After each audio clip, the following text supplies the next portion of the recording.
Welcome to another edition of the Jungle Juice podcast. It's Sam Gormley and Mick Nelson with you on yet another Victory Wednesday. Mick, it's good to be here. The Jake Browning has happened again. Bengals beat the Colts. Yeah, what do those girls say behind us at the Steelers game is Jake Browning legacy game against the Steelers, and that didn't end up happening. But the Jaguars and Colts games have more than enough made up for that. So we got some Jake Browning legacy games. Yeah, it's been great for him, and that'll definitely be a topic on today's show, talking about the Jake Browning game, yet a part two, as we'll recap the Bengals defeating the Colts on Sunday afternoon, and then a big game happening now on Saturday, weird, as the Bengals take on the Vikings at 1 o'clock at Paycor Stadium. We'll break down that game as well, because I think that game is really interesting. Because you've got like some the Vikings defense is great, yet not great at the same time. It's a weird thing, and we can kind of talk about that. The Vikings offense, who knows who the quarterback is? They've named a starter, but is that really they're going to be their quarterback and so on? They return maybe the best player in the NFL, though. How healthy is he? That'll be something that we'll have to talk about. We'll have our picks and so on with it as well. We want to make sure that we thank everyone for tuning in today. Make sure to follow us on our social media channels, the WDN Today Facebook page, the Jungle Juice Facebook page, the Jungle Juice YouTube page, and also follow us on your favorite podcast platform. Mick, you ready for your country of the week of who listened to the last episode of Jungle Juice? I'm going to go with Budapest. Oh, wait, no, that's a city. Hungary. That is a city. Hungary. It is not Hungary. You're not on the right continent. You got to go down to Panama. Panama. So thank you to our listener from Panama for listening last week to last week's episode of the show. And if you're back this week, welcome back. We appreciate you taking the time to join us this way as well. But first, Mick, I think it's good to start off with some of the news from the week, because I think the news is kind of twofold before we dive into the recap of the Colts game. And I think the first one came out late last week before the Colts game, and that was that the NFL came out and said, Bengals, you were in full compliance with the Joe Burrow injury, and nothing was wrong to begin with. And I think Bengal fans everywhere were saying, yep, thanks. It's what we've been trying to tell you this entire time. And then there was a few Bengals fans who are like, well, of course the NFL wasn't going to find anything wrong, because they find something wrong, then that just makes them immediately liable in the Dave Portnoy's lawsuit. And I think that's a bunch of BS. Yeah, I don't think there was anything wrong with the way the injury was handled. And glad we can finally put this to bed. And, I hope the Bengals, maybe punch back against Dave Portnoy a little bit, just for a little bit of fun here. I didn't realize we were going to start. Well, I guess I kind of expected that we were going to get some anti-Barstool stuff to open up in this broadcast from Mick. But hey, you know what? It works, and I'm not necessarily going to disagree. No, I'm really just glad. I like the Barstool brand. Don't get me wrong; it's really cool. It's a really nice brand. A lot of funny stuff they do. But yeah, this thing just irked me. I'm just glad that this is one of these things now that we could move on. Yeah, like I never really considered it being an issue.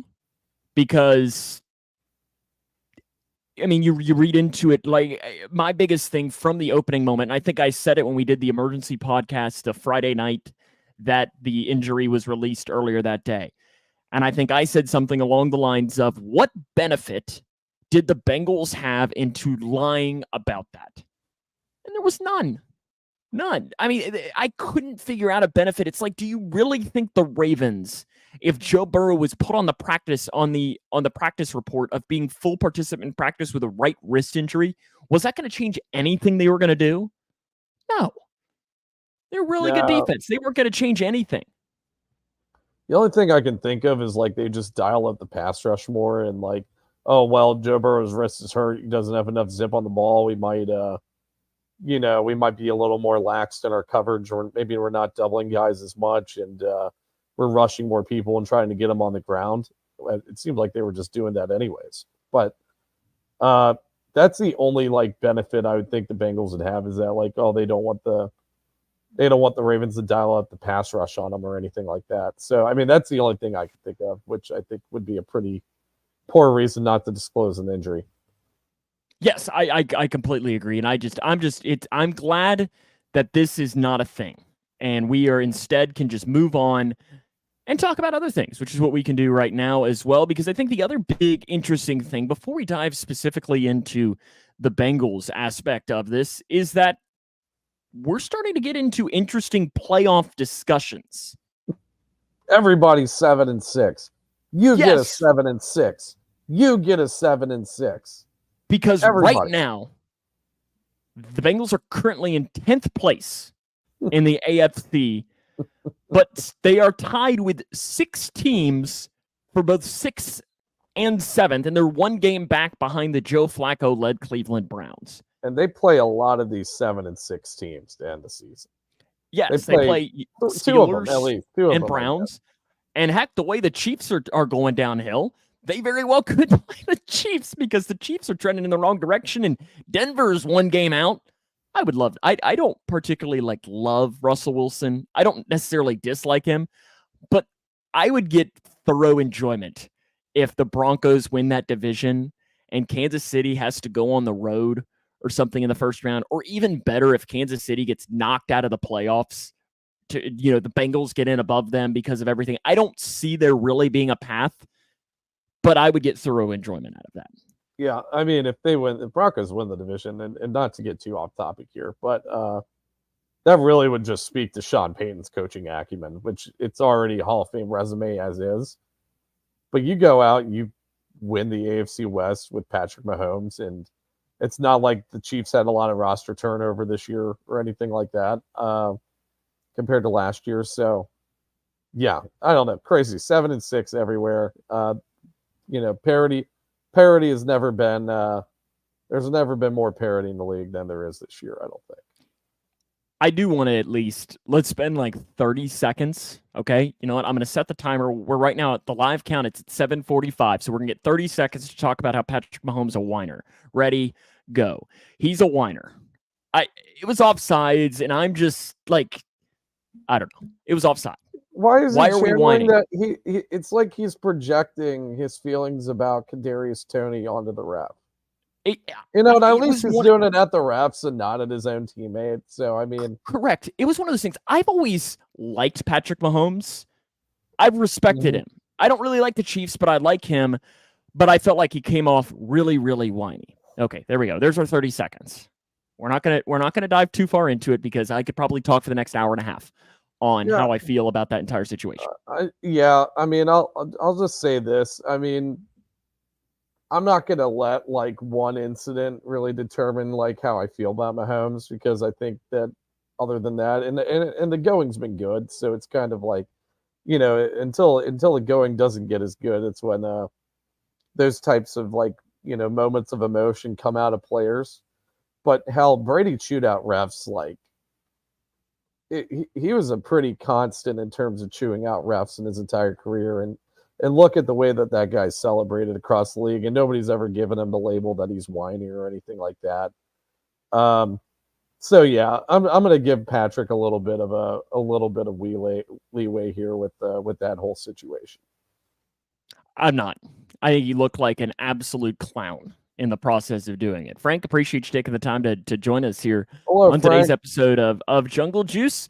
How about we dive into happier notes and talk about the Bengals' 34-14 beatdown of the Indianapolis Colts in what was kind of a weird game. It was weirdly never in doubt, but yet it was tied at the half because the Colts scored 2 touchdowns in 34 seconds to tie the game up, late in the half, all because Trey Hendrickson has a boneheaded play. It was just it was a weird game, but yet I very much enjoyed it because I think I said to you, Mick, before at the end of the game, it was nice being able just to sit there in the fourth quarter and be like, this is nice. Nothing worrying about, it's the game is never in doubt. It was great.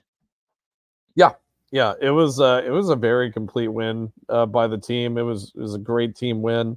PFF has it rated as the fourth highest graded game on the season, with the Cardinals, Jaguars, and Niners games being graded better. This was personally my favorite win of the season, though, just because of how dominant the team looked from start to finish. Yeah, they had a brief, momentary lapse of outstanding play in those final, that final quarter of the second quarter, the final 5 minutes of the second quarter. But other than that, they completely dominated, and really the defense pitched a one-digit game, and definitely the best defensive performance I think I've seen this year from the team, and we've had a few of those. I think Frank makes the point that I really wanted to start with as well is, Jake Browning keeps surprising. Like, I will be honest, and Mick, I think you're probably in the same realm. To say my expectations for Jake Browning prior to the Steelers game were low is probably an understatement. In fact, I think it might have even gotten to the point where I had no expectations. I was expecting like some Dorian Thompson-Robinson level of like conservative quarterback play. And you saw that against the Steelers a little bit, but the last 2 weeks, if we're being honest, Mick, he's been one of the best quarterbacks in the NFL. Like, he's been a top 5 quarterback these past 2 weeks. He's been Joe Burrow level of quarterback. If I would have told you that after the Steelers game, you probably would have sent me to the insane asylum, and I probably would have checked myself in too, because he is doing things that I didn't really see coming. Now, we knew that Jake Browning was an accurate quarterback, pretty good athlete, but the question was always going to be the arm strength and maybe that decision-making as to how quick he could potentially make it. And you're still seeing sometimes where some of those things will pop in, like the interception. Yeah, it wasn't like a bad decision either on the interception. It was just a bad throw. Yeah, just wasn't a very well-located ball. I would say 95% of the time or even higher, that ball is not an interception and certainly not a pick six. Yeah, it was another great performance by Jake Browning.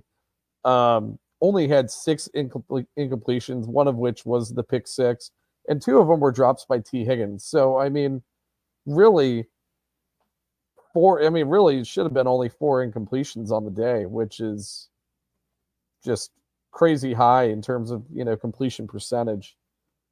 I was very pleased again with Jake Browning. I think the AJ McCarron talk has officially been put to bed, unless if Jake Browning has just a hand cramp that he can't recover from. I just found it funny that they literally, I saw in yesterday's press conference with Zach Taylor, I think a reporter asked pretty much like, do you have to have a conversation with Jake to drink water or drink more Gatorade during the game? And you could tell Zach Taylor was like, and he pretty much goes like, no, he's an adult. It was pretty much his answer, and I just found it funny. I was like, yeah, no, you're not wrong. He's an adult. He should be able to figure that out himself. Get the man some pickle juice or something. But I love that AJ McCarron got to go in at least, because that stadium got an extra buzz, because there was a little bit of an extra buzz there for AJ McCarron. But I think the best part is that Jake Browning was okay. Yeah. Because he's been playing really well, and you always hate that when the backup quarterback comes in, starts playing well, and then gets injured. Because if we're being honest, if that injury, let's say he would have broken his hand, just as an example, or broken his wrist or something like that, to where he had to miss the rest of the season, even if it wasn't that severe, but to where he had to miss multiple games and or the rest of the season, that might have been his shot. Yeah, that would have sucked for Jake Browning more than anybody. So yeah, I'm glad nothing serious was happening there. Like you said, the stadium did get a little bit of a jolt just because of AJ McCarron and his history with the team, and him coming out there and throwing a touchdown that really shouldn't have been. That PI I don't think should have been called when I was looking back at it again. But yeah, it's. That could have been Jake Browning's shot too. Yeah, and I totally Totally agree with that. So glad he's feeling well, and it was just a cramp. To me, one of the big aspects of the offense that has really come on in these last couple of weeks, and you saw it on, I believe it was their first touchdown, has been the screen game. Yeah. I mean, they've had multiple screens now that have hit for big yardage over these last couple of weeks. And, the first one goes to Chase Brown, who, I'll be honest, I knew he was quick. I don't know that I knew that he was quite second fastest player in the NFL this year quick. But to me, that wasn't even the most impressive part on that play. And I think I might have said something to you live or said it to someone else or something. But Cordell Volson on that play following ran 17.6 miles per hour, which I know Ted Karras told reporters today was the fastest alignment has run in the Zach Taylor era. And you know what? That to me is almost even more impressive. Make that man a tight end. Tight end, just put him running back. Why not? Put him as the new. Not like he's a great guard, so why not? Yeah, might as well see if he can work out a skill position. H-back? H-back, Ryan Hewitt, Jeremy Johnson role.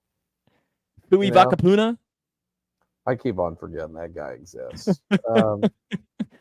Who was the other? Was Brian Leonard in that role? No, he was more of a running back. I loved Brian Leonard, number 40.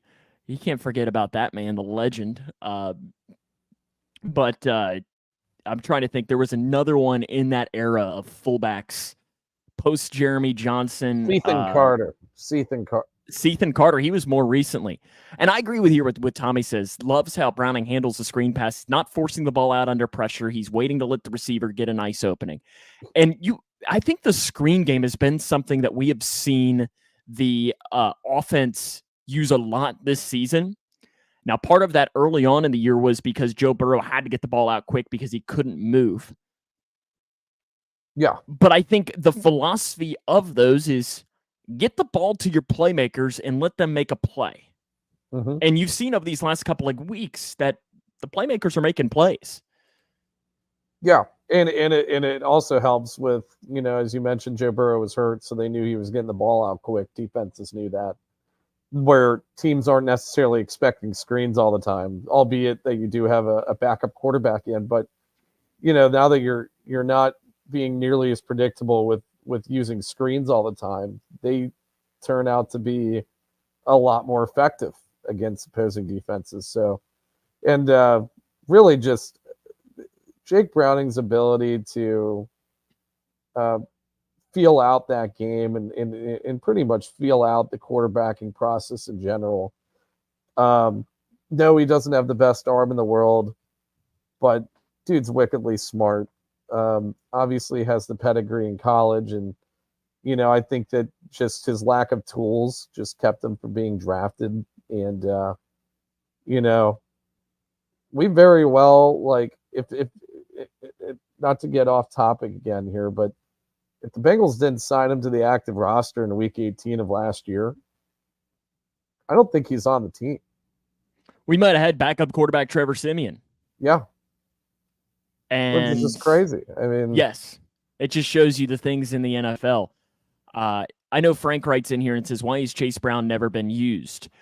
I think that what it sounds like, and again, I always like on these podcasts, Mick, that are hosted by fans like us, is people always like to talk like, well, we're hearing, yeah, it's like we're just, for the most part, regurgitating information that we've read from reporters on the inside.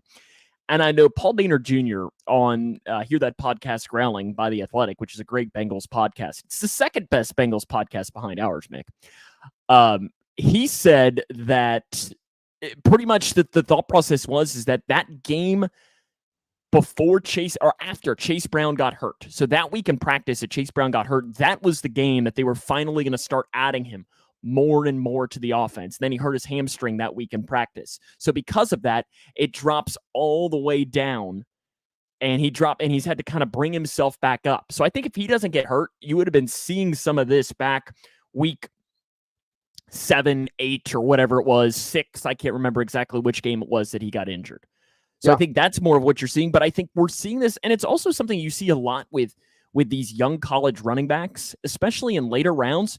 You see this where it happens about 8, 9, 10 games into the season where they finally start getting used more because the NFL running back, I mean, it's just a whole different game. It is. They're grown men on those defensive lines. There is a difference. Scheme is, there's so much of a different scheme as opposed to what these running backs are running in college too. I mean, you're in college, you're probably running more friendly, running back friendly schemes. The offenses are a lot more spread out. In the NFL, the offenses are way more compact. It's way more in between the tackle running. It's way more gap scheme. It's so yeah, there's definitely more of a learning curve for NFL running backs as opposed to like NFL wide receivers, I would say, coming from college in the draft. So yeah. And I mean, you also go with a point too of, he's going from going up against the Northwestern defensive line in the Big Ten to Cam Hayward, Aaron Donalds, and so on, like TJ Watts. It's just a completely different animal. And I mean, I think that we've seen over these last couple of weeks his speed and his shiftiness. And I really like what he has here of, and you're seeing it over these last couple of weeks is kind of a thunder and lightning. He's a real change of pace Joe to Mixon. Joe Mixon. Yeah. But yeah, I think it's interesting to see what we've seen from Chase Brown over the game. But I still, even in a way, Mick, that even Chase Brown, Jake Browning, all of these standouts on the offense, but to me, that's not even maybe the player of the game on offense or players. The Bengals offensive line, 0 sacks. It ended a stretch of like 45 straight games allowing a sack. 0 on Sunday. Something that we talked at length about last week, Mick, how the Colts were the second highest sack total in the NFL. And Jake Browning not only wasn't sacked, he really wasn't even pressured by the Colts defense. So the Colts only had 6 pressures against the Bengals on Sunday, and 3 of them were given up by tight ends. That's how good the starting 5 offensive linemen were in the game. And not to take anything away from the offensive linemen, they had a great game. But we kind of look back to the struggles they've had, especially when Burrow has been the quarterback of the team. And, not to put any, shame on Joe Burrow or anything like that. But part of me kind of wonders is Burrow messing around with the protections too much at the line of scrimmage? Because I just think you're seeing an entirely different way that the offensive line is playing under Jake Browning.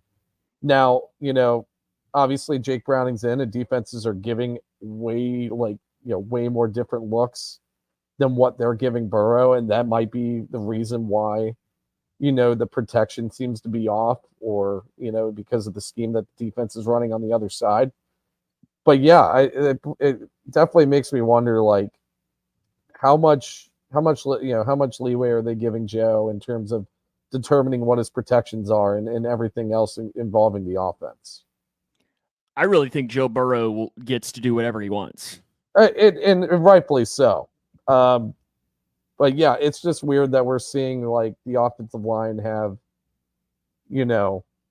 this big of a turnaround in the past couple of weeks. And against some good defensive lines too. I mean, Colts, second most sacks. Jaguars, pretty solid defensive line as well. Now, I'll be very interested here in a couple of minutes. We're going to talk here in a little bit about the Vikings defensive line and the Vikings pressure. We'll come back to that in a little bit. It'll be a new challenge and another one adding on here to the Bengals. Nick, I got to ask, did you send Tommy $5? I don't know, but I'm loving the love from Tommy today. We need to get Tommy back on pretty soon here. This is the only reason you want him back on, because he just praises you the entire time, right? No, not at all. Tommy's the best, man. I do also want to make sure that we mention when we're talking about Jake Browning and even you mentioned Joe Burrow. I really liked after the game how Jake Browning made the comment that Joe Burrow let him have his suite. Yeah. I thought that was really cool. I mean, obviously Burrow, he bought that suite probably for his family to come, and there's probably no point for his parents to come to all these games since he's not playing in it. I know I saw his girlfriend, fiance, whatever she might be. No one really knows. In the Olivia. press box, Olivia, yes, Olivia Holzmacher, I think is how you say her last name. She was in the box there with him. But I love that they asked Jake Browning. It's kind of like, was that your suite? And he's like, no. He's like, I didn't buy one of those. He's like, I can't afford that. And they asked him again. It might be in the contract. It probably is. It probably I is would something assume like it that. is. But even then, it's not like Joe Burrow can't afford a suite in the Bengals. But still. And then I found it funny that yesterday when they asked Jake Browning saying, are you going to be back in that today or on Saturday? His line was something like, well, I don't know. My family might be getting a little cocky up there. They might need to go out in the cold. He's like, I can live with the cold, so they might have to get kicked out in the cold, which I found funny. But I think it also just shows the kind of person that Joe Burrow is, that he was willing to give that up to Jake to allow his family to come and see him for, I think, one of the first times.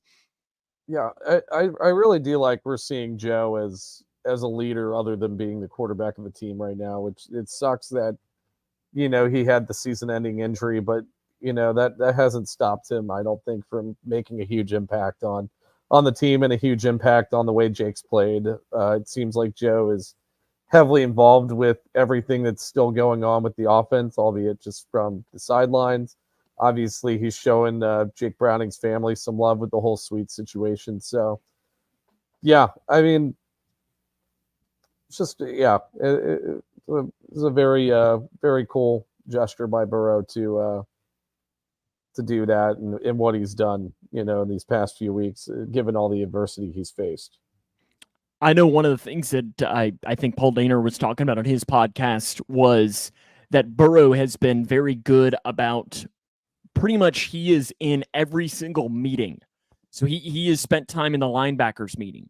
He spent time in the defensive line meeting. He spent time in the DBs meeting and so on, because his philosophy, and it's the smart way, is since I can't play, let me learn how they're doing things to make me an even better leader and an even better player. And I think that's another aspect of the game that it's got to be interesting, because I think those guys probably really appreciate it, because I know Jake Browning would always sit into, I think it was the DBs meeting.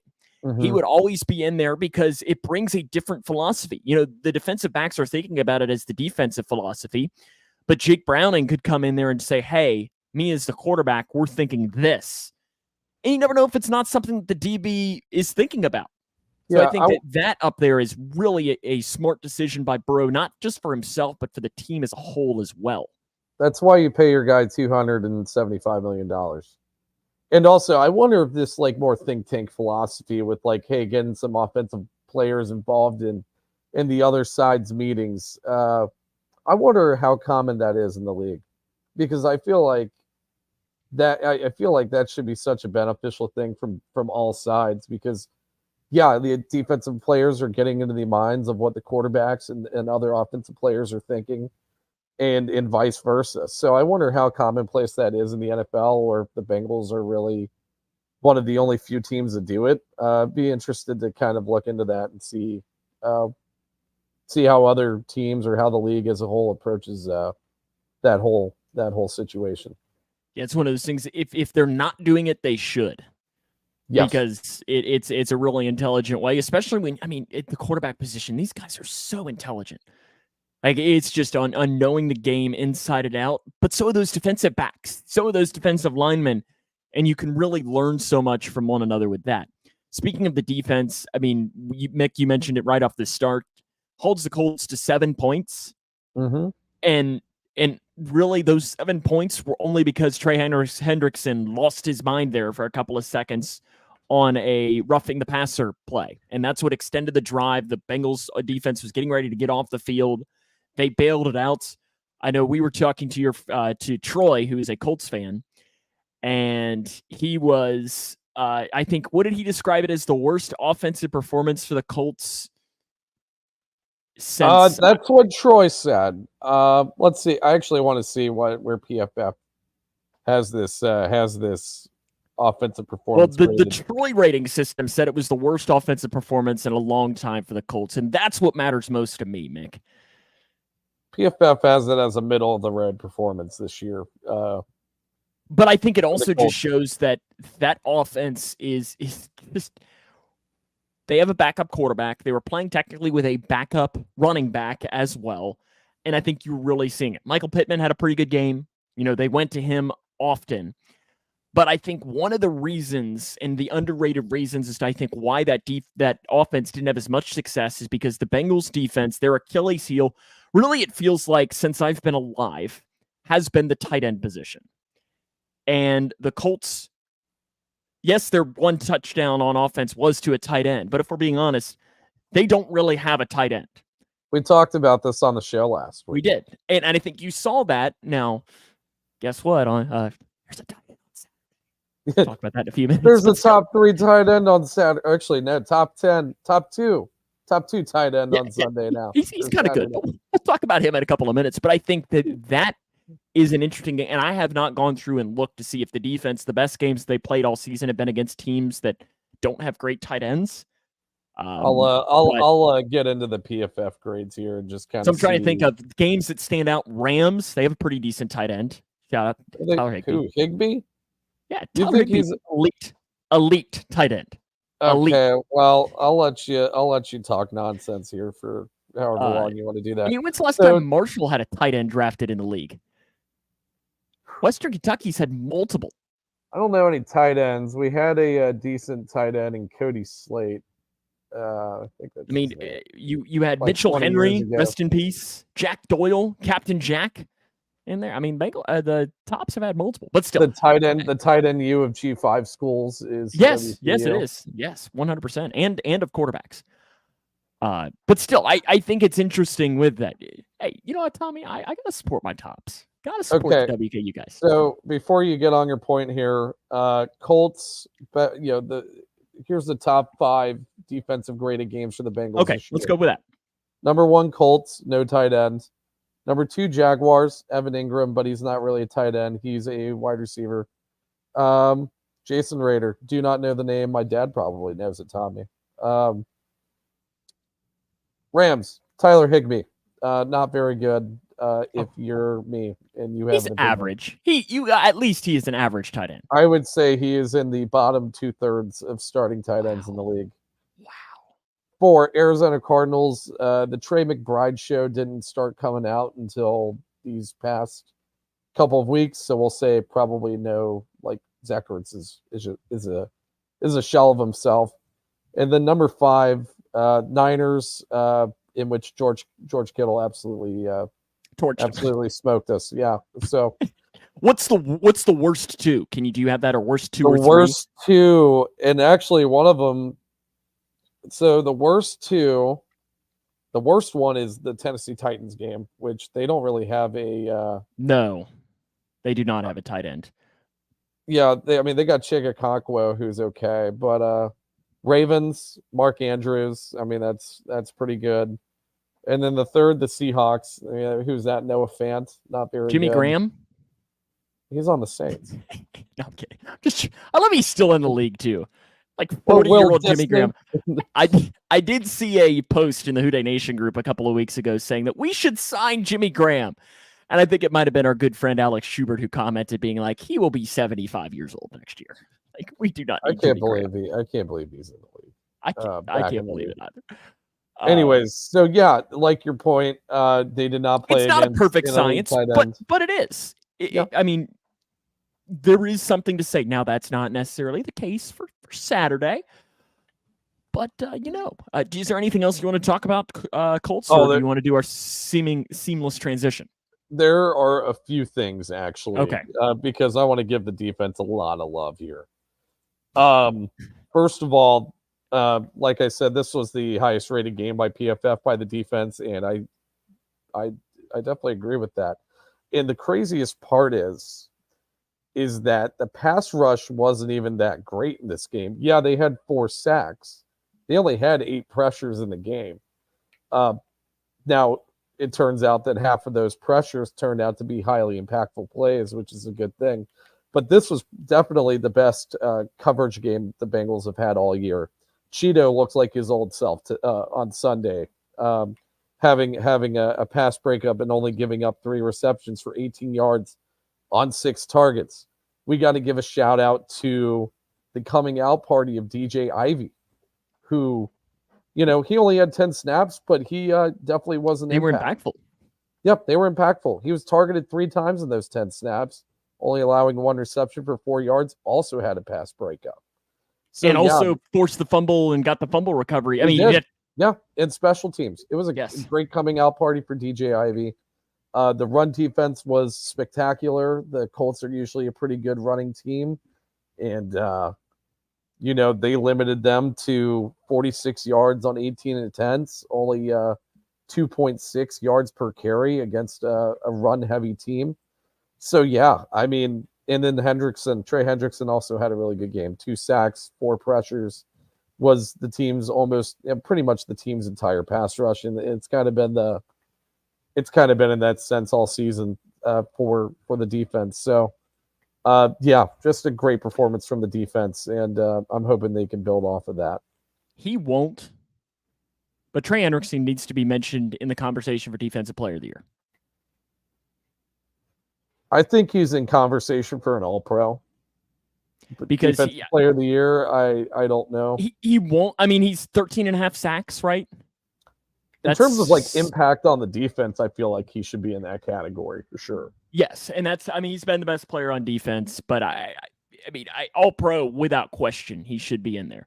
Bradley Wright says the young DBs are starting to step up. Cheetos is getting fully healthy. Yeah, I agree with that. Safeties and linebackers kept the middle clean. ADG being back is great. Extra rush support, and he's a solid coverage guy.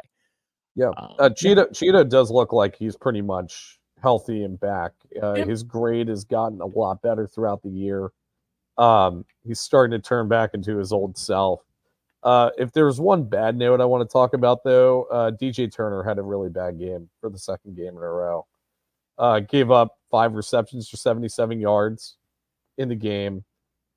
Pittman had most of his damage done against Turner, in which Pittman had, I want to say, close to 60 receiving yards against Turner. So other than that, though, everything on the defense was great. But DJ Turner is going to have to figure it out this week against a much better receiving core. Bengals take on the Vikings. You did finish everything you wanted to get out there. Okay, I just wanted to make sure that I did. Bengals Vikings on Saturday at 1 p.m. on NFL Network. Are you ready for the broadcast crew here, Mick? Do you know the broadcasting crew? Is it the guy with the big ears? I know he's on there. No. Andrew Siciliano? No. Okay. It is Chris Rose, Jason McCourty, and Steve Weich. I know who 2 of those guys are. You would recognize Chris Rose without question. Well, let's look him up. And Steve Weich you would absolutely recognize as well. And obviously, Jason McCourty. That game's going to be on NFL Network. The ruler of the jungle will be Leon Hall. Former Bengals legend, defensive back, is going to be making his return to Cincinnati. And Mick, your official for Saturday's game, Bill Vinovich. Oh, I know that name. Did he do one of the playoff games? You are correct. The Bengals are 7-9 all-time in games. Bill Vinovich has been the head official. Notable games include the 2022 AFC Championship when the Bengals beat the Chiefs, the Packers game in 2021, which I just wanted to make mention just because that game was so wild, A.J. McCarron against the Broncos, and Bengals-Packers 2005. Oh, I was at that game. I know you were, and that game is well known as the game that the Burger King guy came onto the field and took the football from Brett Favre. It was a great time. Correct. There's an interesting connection to that game as well for Zach Taylor. Well, his father-in-law was the head coach of the Packers, right? Correct. The head coach of the Packers was Mike Sherman, who is his father-in-law. So there you go. So those were some of the games. Does that mean anything at all? No. But it also just shows you how long Bill Vinovich has been around. It's been around for quite a while. 2004 was his first year as a head referee, which he's got to be the longest tenured head referee. I feel like we've had a lot of turnover. If not, he is definitely up there in that realm. The injury report for this game for the Bengals: Joe Bacci did not practice today. Now, that's big for special teams. He's one of their big special teams, linebacker, depth as a starter in that realm. Jamar Chase, Tyler Boyd, and DJ Turner were all limited in practice today. I know that Jamar Chase said today he hurt his ankle on a play early on in that game against the Colts, but he pretty much said, yeah, I'm playing. Don't worry about it. 100%, I think was his exact words. For the Vikings, Alexander Madison, the starting running back, did not practice today. Jalen Naylor did not practice today. He is Justin Jefferson's backup. Brian O'Neill, who is their starting right tackle, did not practice today either. Mick, on their depth chart, do you know who the Vikings' backup right tackle is? Who would be slated to start in place of Brian O'Neill? The guy I wanted the Bengals to keep instead of Jackson Carman. Hakeem Adeniji might have a revenge game as the right tackle. Justin Jefferson and Dalton Reisner were also limited in practice, but Justin Jefferson, it came out today, Adam Schefter said he gonna play. So you're going to get Chase versus Jefferson on Saturday afternoon there at Paycor Stadium, and I just really wish Burrow and Cousins, because this here's the thing: if this was Burrow, Cousins, Chase, Jefferson, this probably would be Saturday night. Yeah. In prime time, because I think both of these teams would be, I mean, technically they're both playing for playoff spots right now, but I think there would be a lot of hype around this game, and this would not be the Saturday 1:00 game. But regardless, we've got a backup quarterback battle. Former Viking Jake Browning against Nick Mullins. Talk about him in a few minutes. How about we go Bengals offense versus the Vikings defense first, breaking that down, Mick. I've got some stats, but do you want to jump out first, or you want the stats first? I'll let you do the stats first here. Vikings 5th best total defense in the NFL based on just pure yardage. If you're a yards guy, there you go. But if you dive deeper into that, they're 14th against the pass, 4th in yards per attempt rushing, which I think is a decent enough way to look at how good of a team is at stopping the run. 3.7 yards a rush. That's pretty darn good. Interesting thing with the pass, and a stat that can be a little bit misleading, they are 5th in yards after catch allowed in the NFL. Now, that can be inflated a little bit because you can have, busted coverage that can allow for that. It could mean just really good plays made by wide receivers you've gone up against. So you can read into that what you want, but I think it is worth noting. Some negatives that they have: 23rd in the league in third down defense. Not good at getting off the field on third down. But when you talk about this Vikings defense, you got to start with talking about the blitzing. 1st in the league in blitz percentage. They have blitzed 44 times more than any other team in the league. They blitz 47.4% of plays. That is an absurd number. Now, they rank in the middle of the road, though, on sacks, bottom tier in quarterback knockdowns, but the upper tier in hurries. So it's interesting. They blitz a lot, but they're not necessarily the most successful team at actually getting to the quarterback. But they do boast a really good defensive lineman, one of the top sack guys in the league this year, and Daniel Hunter. Those are my stats, Mick. 13.5 sacks for Daniel Hunter for that Vikings defense. If you put this description together and said, didn't give me any team names or anything like that, you asked me, put a defensive coordinator's name on these stats, I would tell you Brian Flores, 100%. Well, see, and it's interesting because, and I had forgotten about this, Zach Taylor and Brian Flores, not friends. They don't exchange Christmas cards. Really? And if you think back, I had completely forgotten. Game? Yes. Okay. For the Dolphins when there was the little skirmish. This actually might have been 2020. No, 2019. There was a skirmish. And Brian Flores went at Zach Taylor. And I'd forgotten all about this. But it was interesting because in the press conference earlier this week, they were asking Zach Taylor about Brian Flores and his defense. And usually Zach Taylor is very like, oh, yeah, great. They're awesome, da-da-da-da-da.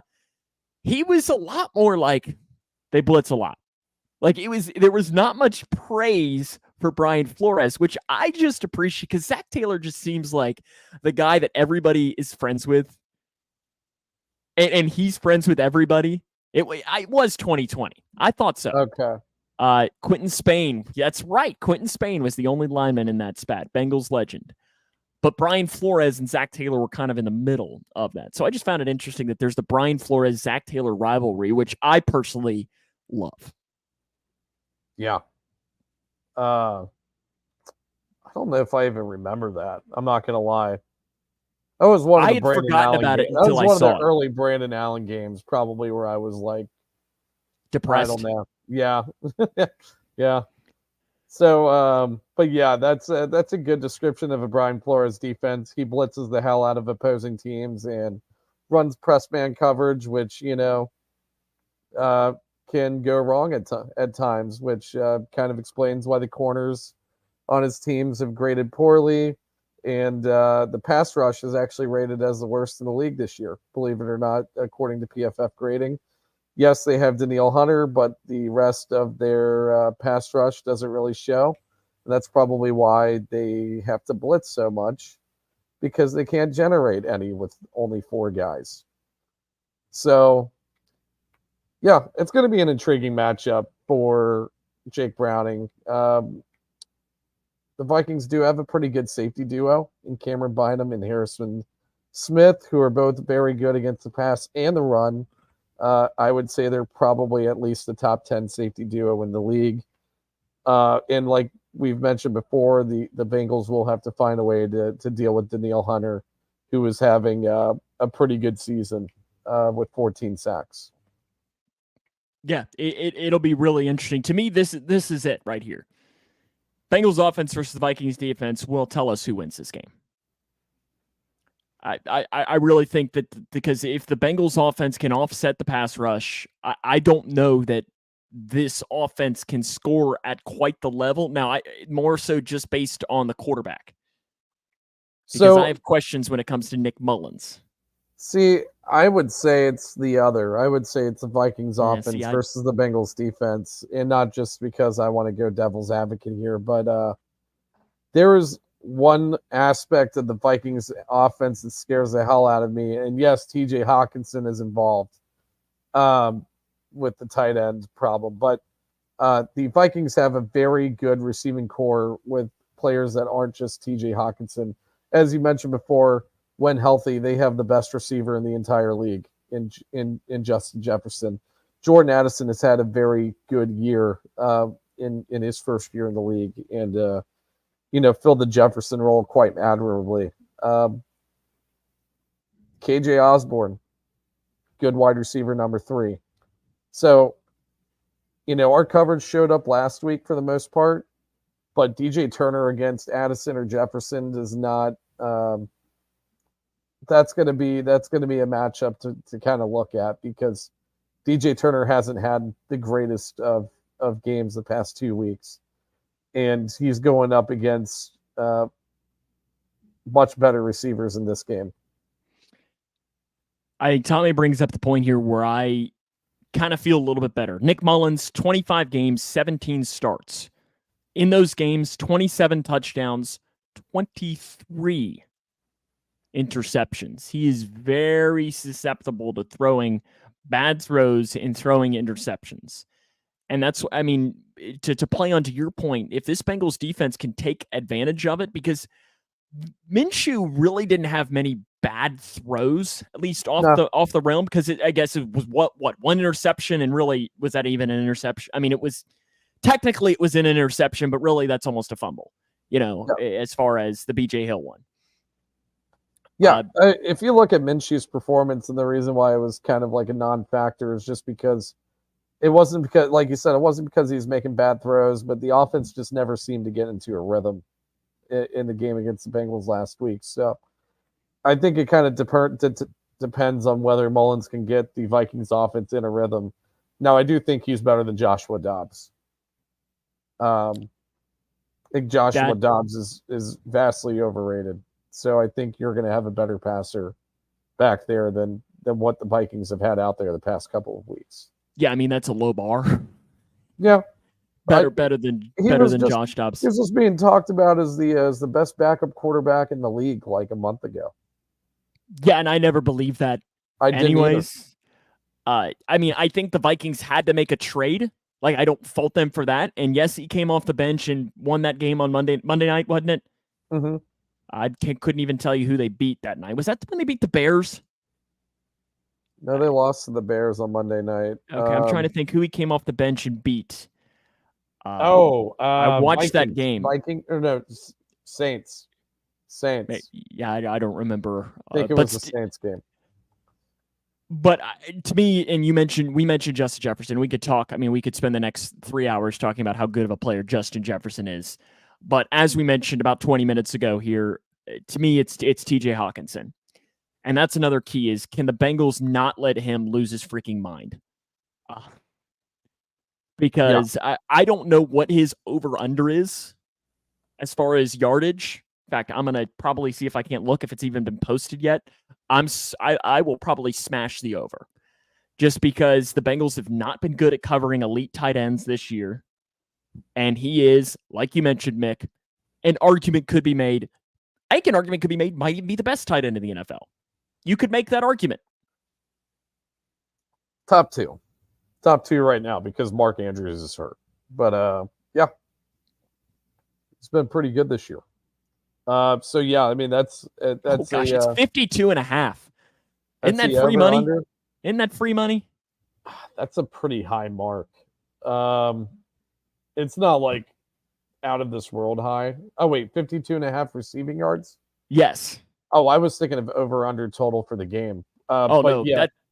For TJ Hawkinson, 52.5 receiving yards. I think I am going to now. Don't take my betting advice, but I would like think about taking.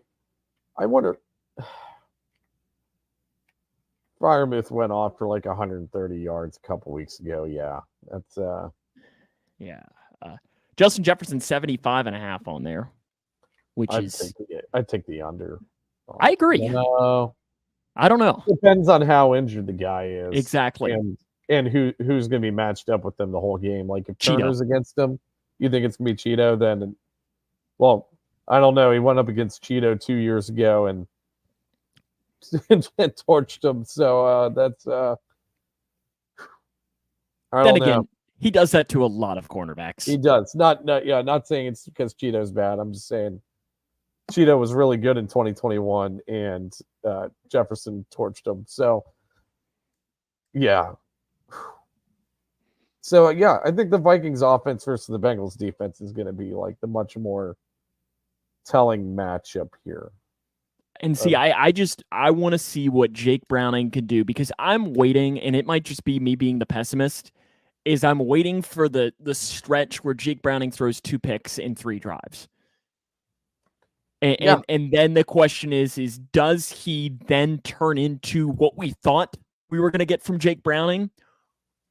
Or is it going to be like if he has a sequence like Burrow did against the Steelers last year at home, where it was about as bad as it possibly could have gone? How does he respond for something like that? Because it's probably inevitable for him to have something like that in these last couple of weeks.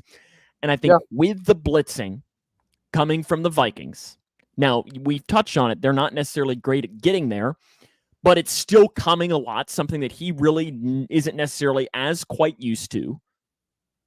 That could potentially bring up the opportunity for him to maybe force some things to where those interceptions could potentially come more likely. That's why I'm more interested in that, is to how he can potentially deal with that, or how the offensive line, if they continue playing the way that they have, maybe that's the difference in the game. Yeah. I really wish Burrow was playing in this game, not because of like what you said about Jake Browning, like are the wheels going to fall off, but just given how much Flores blitzes and how good Burrow is against a blitz. Like this could have been like one of the best games of Burrow's career. But I think, just given what we've seen with Browning, I think, I think he should be able to handle it just fine. He's got that escapability factor too, so he might be scrambling a little bit with blitzers coming, but I don't know. I am a little worried with what you said there because, not to bring it up again, but the whole Josh Dobbs situation where, people were thinking he was the best backup in the league for a couple weeks and then completely fallen off the rails, and now he's back to where he was. Could that same thing happen to Jake Browning? We don't know. I mean, that's why we watch the games get played. But, Yeah, that's and I why I'm think not really holding my breath on Jake Browning's long-term success in this league. Yeah, and I mean, I made the point last week, and I think that we will ask this question for the remainder of this season because I don't know that we'll ever really get the answer. Is Jake Browning Gardner Minshew as far as being or Ryan Fitzpatrick, your solid backup quarterbacks that can get in there and win you some games, or is he Ryan Finley? Mm-hmm. He's definitely not Ryan Finley at this point. Give him a little bit of credit. Both players won on Monday Night Football and upset victories. Give him a little more credit. But I think we're going to ask that question of, even if you don't want to use Ryan, is he Josh Dobbs? That would be that's, or is he like a Taylor Heineke, or which Taylor Heineke is kind of on the better end of backup? Yeah, I would say I think that's going to be the question of, and I think really it can go even further of, is Jake Browning the backup quarterback next year? Now that could be a multifaceted question too. Of he could play himself. Now I know that Tommy made a good post in Houday Nation about his contract, about how he is a restricted free agent, which means he's pretty much not a free agent. It is pretty much what a restricted free agent is, because it's messy with NFL contracts. It'll be something that we can talk about in the offseason. But the Bengals have his rights to where he will be the backup quarterback here if he wants, but you never know what could potentially happen between now and March when they'll have to make that decision. But how about some keys to the game? Yeah. I think that the key to victory on the offense is this one's tough. I'm just going to go with limiting the turnovers because they've done a really good job of limiting the turnovers the past couple of weeks, and they've won football games. So I'm going to go with that. On defense, they got to find a way to generate a pass rush against a really good offensive line in Minnesota, and to give some of that pressure to Nick Mullins, who's making his first start of the season. So, and they've also, and we've seen it, a few times throughout the season where the Bengals haven't covered the greatest against good receiving units, but the pass rush has bailed them out. And they've ended up having a good defensive game. The first game that comes to mind in that respect is the Seattle game in Week 5. So, yeah, I'm gonna go with the pass rush again, which it seems like I go with that every week. But just to point out that they are dealing with a really good offensive tackle duo if Brian O'Neill is able to play. Darisaw and O'Neill are probably a top 5 tackle duo in the league. You mean if Hakeem Adeniji gets to start, they're no longer a top 5 tackle duo? I can't say that they are, even though he did start in the Super Bowl with us. He did, but he started at guard, not tackle. No, started in tackle AFC Championship last year, and look where that got us. Correct. Oh, Hakeem Adeniji. Game will be again on the NFL Network on Saturday. I do believe I read, though, that if you're in the Cincinnati area, and I would assume if you live in the Minneapolis area as well, that it'll be on local TV. I think locally in Cincinnati, it'll be on WCPO, which is the ABC affiliate, Channel 9 there in town. You'll be able to watch the game that way, or if you have NFL Network, you can watch that. And Chris Rose, Jason McCourty, Steve Weich will be on the call. Leon Hall is the ruler of the jungle. At halftime, they're going to recognize Ted Karras for his Walter Payton Man of the Year award. I would assume that, I guess, his wife or his family or something will accept the award on his behalf, or I don't really know what they're going to be doing. Maybe everyone will get a Cincy hat. I don't know what will happen, and Bill Vinovich is the official. Again, Mick, our picks of the week. Who wins between the Bengals and the Vikings on Saturday afternoon? Oh, wait, before we get into that, too, we have to mention, too, what Zach Taylor said yesterday. Drink He more. said everyone has to take one more drink. So are you accepting his challenge, Mick? I'll take a lot more drinks. We don't have anything to do. Yeah, it's Saturday. Yeah, you don't have to work work the next after day. the game. You want to grab some dinner? We might be able to do that. We can work something out. Yes, because Kentucky plays North Carolina, too, that next day. Yes, go vote for Ted Karras, too. You can do that. Is this a voting thing? Part of the voting is that way, is a fan vote. So you can find that information. Just give it a Google, and you'll be able to find that. We'll be sure to post it, too, on our page. I'll make sure to do that. Riley being very generous. Bengals 33-14. Mick, who you got? I don't know. I'll say mine in a minute, but Riley probably just said, I think we're going to see the same performance as last week, but I'm going to subtract a point so it's different. Anyways. Is that your Riley impersonation? It kind of is. Bengals 31, Vikings 28. Ooh, high scoring game. I think it'll be a high scoring game. I kind of want. I'm feeling that this game's kind of a little weird in there. So because of that, Bengals 19, Vikings 16. I want some weird in there. Like I feel like a weird game needs a weird score. A lot of field goals. 19-16. Maybe? Or maybe some missed extra points in there. Oh, maybe. Some 2-point conversions that don't necessarily go the way. I feel like only weird things happen on Saturdays.